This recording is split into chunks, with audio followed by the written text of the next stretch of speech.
तो गाइज़ यहाँ पर मैं एक बार फिर से लेकर आ गया हूँ UEE के टॉप 15 क्वेश्चन जो कि बहुत ही इम्पॉर्टेंट हैं।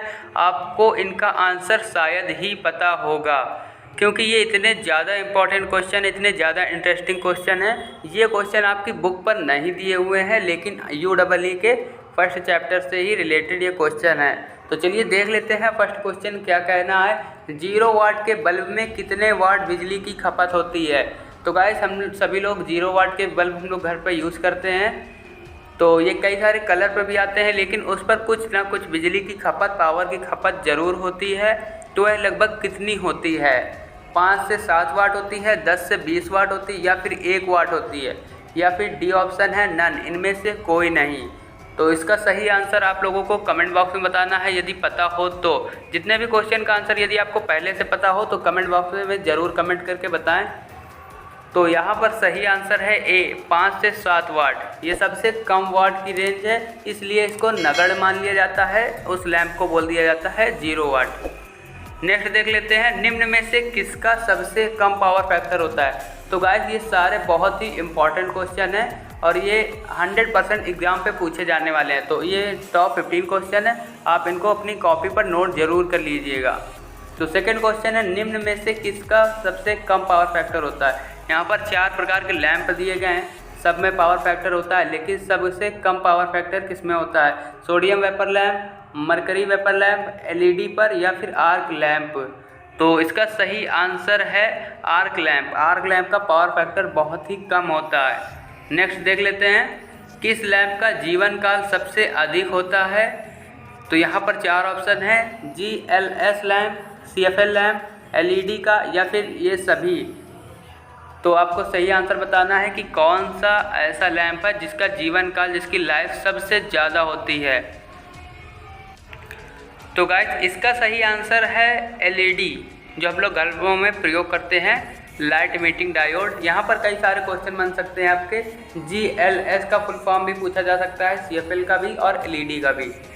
तो यहाँ इस थर्ड क्वेश्चन का आंसर भी थर्ड है, C नंबर LED। इसका जीवन काल बहुत अधिक होता है। नेक्स्ट है, डिस्चार्ज लैंप में प्रकाश किसके द्वारा उत्पन्न होता है? डिस्चार्ज लैंप में प्रकाश उत्पन्न होता है, लेकिन उसका कारण यहाँ पर पूछा गया किस कारण से उत्पन्न होता है? गैस के आयनीकरण के द्वारा उत्पन्न होता है, या फिर वाष्प के आयनीकरण द्वारा होता है, या फिर गैस और वाष्प दोनों के आयनीकरण से होता है, या फिर इनमें से कोई नहीं, नन।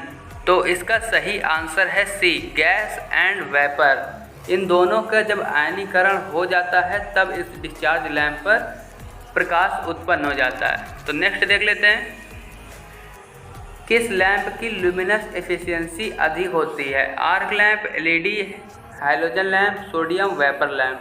तो यहाँ पर पूछी गई है ल्यूमिनस एफिशिएंसी, यानी कि प्रदीपन क्षमता, या फिर जिसे दक्षता बोलते हैं, किस लैंप में सबसे अधिक होती है?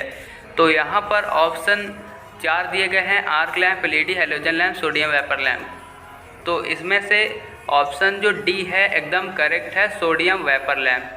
नेक्स्ट देख लेते हैं, इलेक्ट्रॉनिक्स इक्विपमेंट की मरम्मत के लिए कितने प्रदीपन स्तर की आवश्यकता होती है? क्वेश्चन का कहना है कि जब भी हम लोग, कई सारे कार्य होते हैं हॉस्पिटल से रिलेटेड, सिलाई मशीन से रिलेटेड, या फिर कई और भी इलेक्ट्रॉनिक्स से रिलेटेड, तो उन सब की जगह पर एक ल्यूमिनस का एक लेवल होता है। तो वह लेवल यहाँ पर पूछा गया है कि इलेक्ट्रॉनिक्स के इक्विपमेंट की अगर हम मरम्मत कर रहे हैं तो वहाँ पर कितना प्रकाश होना चाहिए, कितने प्रकाश की आवश्यकता होनी चाहिए? 500 से 1000 लक्स, या फिर 200 था, 200 से 500 लक्स, या फिर 1000 से 2000 लक्स, या फिर इनमें से कोई नहीं।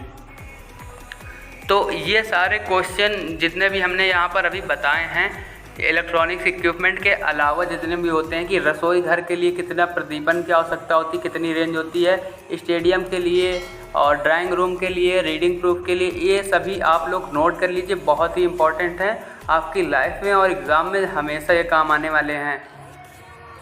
तो इसको आप लोग नोट कर लीजिएगा। सबकी एक निश्चित रेंज होती है, सबका एक लेवल होता है। तो यहाँ पर आप स्क्रीन पर देख पा रहे हैं कि यहाँ पर आप सभी लोगों को यहाँ पर हम दिखा देते हैं कि ये कुछ हैं मोस्ट इम्पॉर्टेंट, जो जहाँ हम लोग जितनी रेंज प्रयोग करते हैं इल्यूमिनेशन की, वो यहाँ पर आप देख सकते हैं। तो इसका सही आंसर था 6 नंबर क्वेश्चन का सी, 1000 से 2000 लक्स। नेक्स्ट देख लेते हैं, निम्न में से सबसे कम प्रदीपन स्तर की आवश्यकता कहाँ होती है। 4 ऑप्शन दिए गए हैं, इनमें से बताना है आपको कि सबसे कम इल्यूमिनेशन लेवल की आवश्यकता कहाँ होती है।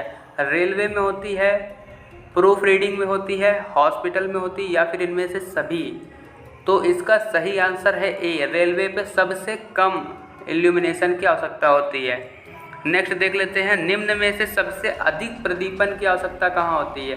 अभी ऊपर आपने पढ़ा है सबसे कम, यहाँ पर सबसे अधिक। तो ऐसे क्वेश्चन एग्जाम पर जरूर आने वाले हैं। निम्न में से सबसे अधिक प्रदीपन की आवश्यकता कहाँ होती है। हॉस्पिटल में, प्रूफ रीडिंग में, स्टेडियम में, या फिर रेलवे में। तो सबसे ज़्यादा जहाँ हमें आवश्यकता होती है प्रदीपन की, इल्यूमिनेशन की, वो है option B, proof reading. Next देख लेते हैं, फ्लोरोसेंट ट्यूब का पावर फैक्टर कितना होता है।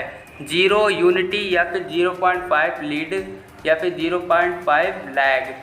तो फ्लोरोसेंट ट्यूब का जो पावर फैक्टर होता है वो होता है 0.5 लैग। तो ऑप्शन डी करेक्ट है। नेक्स्ट देख लेते हैं, किस लैंप का पावर फैक्टर सबसे ज़्यादा होता है। LED, GLS, CFL, none. तो यहाँ पर आपको बताना है कि ऐसा कौन सा लैंप है जिसका पावर फैक्टर सबसे अधिक होता है। तो यहाँ पर ऑप्शन बी करेक्ट है, GLS। तो यदि गाइस अभी तक आपने टेलीग्राम और व्हाट्सएप ग्रुप को नहीं ज्वाइन किया है तो ज्वाइन कर लीजिए, लिंक आपको डिस्क्रिप्शन पर मिल जाएगी। वहाँ पर सारी जानकारियाँ और सारी PDF आपको मिलती रहेंगी। चलिए देख लेते हैं next question, high pressure mercury vapour lamp का प्रयोग कहाँ नहीं किया जाता है। क्वेश्चन को आपको ध्यान से पढ़ना है यहाँ भी और बोर्ड एग्जाम में, कि high pressure mercury vapour lamp का प्रयोग कहाँ नहीं किया जाता है। पार्क में, स्टेडियम में, स्टेज में, या फिर ड्राइंग रूम में। तो मरकरी वेपर लैंप का प्रयोग सारी जगह पर किया जाता है, केवल इसमें एक ऑप्शन है जहाँ पर नहीं किया जाता है, वो है ऑप्शन डी, ड्राइंग रूम पर मरकरी वेपर लैंप का प्रयोग नहीं करते हैं। नेक्स्ट देख लेते हैं, निम्न में से कौन सा लैंप एक वर्णीय प्रकाश देता है। Sodium vapour lamp, halogen lamp, arc lamp, या फिर नन। तो इसका भी सही आंसर है ए, सोडियम वेपर लैंप। ये ऐसा लैंप होता है जो एक दिशा पर एक वर्णीय प्रकाश देता है। नेक्स्ट देख लेते हैं, फिलामेंट लैंप में अक्रिय गैस का कार्य क्या होता है। किस कारण से हम लोग भरते हैं फिलामेंट में अक्रिय गैस। इंक्रीज इल्यूमिनेशन, यानी कि प्रदीपन को बढ़ाना, पावर कंजप्शन, बिजली की खपत को कम करना, या फिर सेवा के दौरान वाष्पीकरण को कम करना, और डी है ग्लेयर को कम करना। तो ये भी बहुत इंटरेस्टिंग क्वेश्चन है कि फिलामेंट में हम लोग गैस तो भरते हैं, जितनी भी इनर्ट गैस होती हैं वो सभी हम भरते हैं, जैसे कि नाइट्रोजन, आर्गन, नियान वगैरह, लेकिन इनका कार्य क्या होता है। तो इसका ऑप्शन है सी, सेवा के दौरान वाष्पीकरण को कम करना। इस वजह से भरते हैं कि इसका वाष्पीकरण, जो फिलामेंट भरा लगा होता है उसका वो वाष्पीकरण कम हो, इस वजह से हम लोग इसके अंदर गैस भर देते हैं ताकि इसका जीवन काल बढ़ जाए। नेक्स्ट देख लेते हैं, गैस फील्ड लैंप में सबसे ज़्यादा किस गैस का प्रयोग किया जाता है। नाइट्रोजन, आर्गन, या फिर बोथ, या हीलियम। तो इसका भी सही आंसर है सी, नाइट्रोजन और आर्गन गैस का हम लोग सबसे ज़्यादा उपयोग करते हैं बल्बों पर, लैंपों पर। नेक्स्ट देख लेते हैं, लास्ट क्वेश्चन है, LED लैंप का जीवन काल कितना होता है। अभी ऊपर आपने पढ़ा कि सबसे ज़्यादा लाइफ वाला, सबसे ज़्यादा जीवन काल वाला लैंप कौन सा था, वहाँ पर था LED। अब बताना है LED का जीवन काल जो होता है, लाइफ कितनी होती, कितने घंटे वो चलता है। 1000 घंटे, 5000 घंटे, 20000 घंटे, या फिर 50000 घंटे। तो इसका सही आंसर है डी, 50000 घंटे एक LED लैंप का जीवन काल होता है लगभग। तो गाइस कैसी लगी ये वीडियो हमें कमेंट करके ज़रूर बताएं। वीडियो अच्छी लगी तो प्लीज़ लाइक करें, अपने दोस्तों से ज़्यादा शेयर करें।